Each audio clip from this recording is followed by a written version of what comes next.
মুসলমানদেৰ গায়ে হাত দিয়ে তিনিও মাৰতে পাৰবেন না। মিয়া ভাইসকলেহে স্বাধীন কৰিছিল দেশ, মুছলমানৰ গাত কোনেও হাত দিব নোৱাৰিব। বৰপেটাত টিএমচিৰ প্ৰাৰ্থীৰ হৈ নিৰ্বাচনী প্ৰচাৰ চলাই এটাৰ পাছত আনটো বিস্ফোৰণ পশ্চিমবংগ চৰকাৰৰ মন্ত্ৰী ছিদ্দিকুল্লাহ চৌধুৰীৰ। মুখ্যমন্ত্রী আছেন, তিনি ইতিহাস পড়েননি, তিনি সংবিধান পড়েননি। সংবিধান পড়লে মিয়া ভাইরা তো দেশকে স্বাধীন করেছেন। শর্মা বলুন তার কোন আত্মীয় জেলে গেছেন। আর আমি বলছি 52,000 আলেম 1857 সালে সিপাহী বিদ্রোহের সময় ইতিহাসে লেখা আছে ভারতের আজাদির জন্য লড়াই করেছেন। মুসলমানদের গায়ে হাত দিয়ে তিনিও মারতে পারবেন না, এই চ্যালেঞ্জ আপনাদের করছি। টিএমচিৰ প্ৰাৰ্থী আব্দুল কালাম আজাদৰ হৈ সভাপতি ৰিপুণ বৰা আৰু সাংসদ সুস্মিতা দেৱৰ সৈতে প্ৰচাৰ চলাই ইটোৰ পিছত সিটো বিস্ফোৰণ ঘটাই মুখ্যমন্ত্ৰী ডক্টৰ হিমন্ত বিশ্ব শৰ্মাকো চোকা সমালোচনা বংগ চৰকাৰৰ মন্ত্ৰীগৰাকীৰ। সমান্তৰালভাৱে বিৰোধীৰ চৰকাৰ আহিলে ডিটেনশ্যন কেম্প উঠাই দিয়াৰো হুংকাৰ মন্ত্ৰী ছিদ্দিকুল্লাহ চৌধুৰীৰ।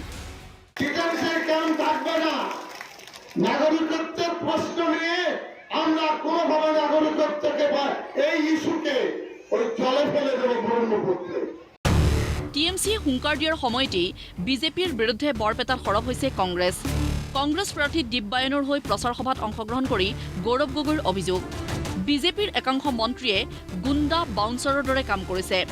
লগতে পুনৰ গগৈৰ বিস্ফোৰণ, বিজেপিৰ দিনত এগৰাকী মহিলাহে হ'ব লাখপতি বাইদেউ। কিছু মন্ত্ৰীসকলে যিদৰে আজি অসমত আতংক সৃষ্টি কৰিছে, এটা গুণ্ডা বাহিনীৰ দৰে তেওঁলোকে কাম কৰি আছে, বাউন্সাৰ দৰে তেওঁলোকে কামখিনি কৰি আছে।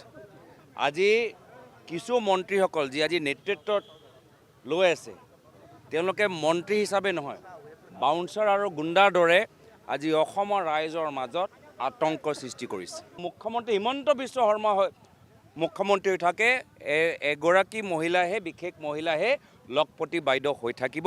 কিন্তু কংগ্ৰেছ চৰকাৰ আহিলে, আমাৰ নিৰ্বাচনী ইস্তাহাৰত লিখা আছে গৃহলক্ষ্মী আঁচনিৰ যোগেদি কংগ্ৰেছ চৰকাৰ আহিলেহে অসমৰ মহিলাসকল বাস্তৱভাৱে লখপতি বাইদেউ হ'ব পাৰে। বিৰোধীয়ে তীব্ৰ আক্ৰমণ কৰিলেও বৰপেটাত জোৰদাৰ গতিত প্ৰচাৰ অব্যাহত ৰাখিছে বিজেপি আৰু অগপই। প্ৰাৰ্থী ফণীভূষণ চৌধুৰী বিজয়ী হ'ব বিপুল ভোটত, দাবী মন্ত্ৰী চন্দ্ৰমোহন পাটোৱাৰীৰ। অন্যহাতে বিৰোধীৰ আক্ৰমণক প্ৰত্যাহ্বান জনাই অগপৰ ৰাজ্যিক সাধাৰণ সম্পাদক মণিমাধৱ মহন্তৰ প্ৰত্যুত্তৰ, 5টাকৈ ভাষা জনা ফণীভূষণ চৌধুৰী হ'ব সংসদত বলিষ্ঠ কণ্ঠ।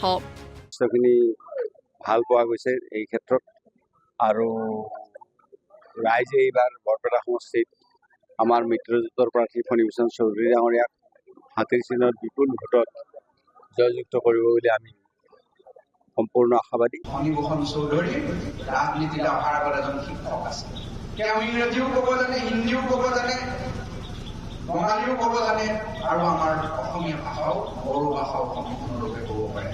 সেইকাৰণে তেওঁ যদি কোনোবাই ভাবিছে যে মই ভাষাৰ জ্ঞানেৰে ফণীভূষণ চৌধুৰীক বাধা দিম, ফণীভূষণ চৌধুৰীয়ে 5টা ভাষা তেওঁ সমানীভাৱে ক'ব পাৰে। ব্যুৰ' ৰিপৰ্ট, প্ৰতিদিন টাইম।